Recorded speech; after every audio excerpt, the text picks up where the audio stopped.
जी students, lecture 5 में आपने question answer पढ़े, खुलासा पढ़ा मिर्ज़ा मोहम्मद सईद का। उसके साथ हम आज मज़मून शुरू करेंगे। ज़मज़म मज़मून आप 8 क्लास में कर चुके हैं। आप लोगों को इसकी कॉपी भी दी जा चुकी है।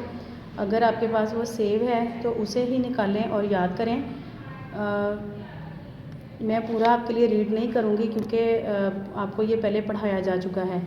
आप इसको पढ़ें। अगर कोई लफ्ज़ का मतलब जानने में या शेर में समझने में कोई मसला आता है तो ऑन कॉल जो है वो टीचर्स तमाम अवेलेबल होते हैं। आप मुझसे रब्ता कर सकते हैं ऑनलाइन।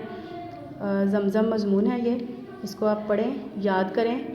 फ़र्स्ट पेज को एक दिन की डायरी के साथ करेंगे और इसका जो सेकंड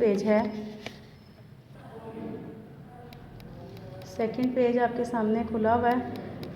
फ़र्स्ट पेज जो है वो एक दिन की डायरी के साथ खुलासे के साथ करेंगे आप हाफ़ ऐसे, और एक दिन आप क्वेश्चन आंसर्स के साथ इसका नेक्स्ट हाफ़ ऐसे करेंगे। तो पूरे मज़मून को पढ़ें, इसको याद करें, अशार को अच्छे से याद करें और लिख के देखें इसको काइंडली।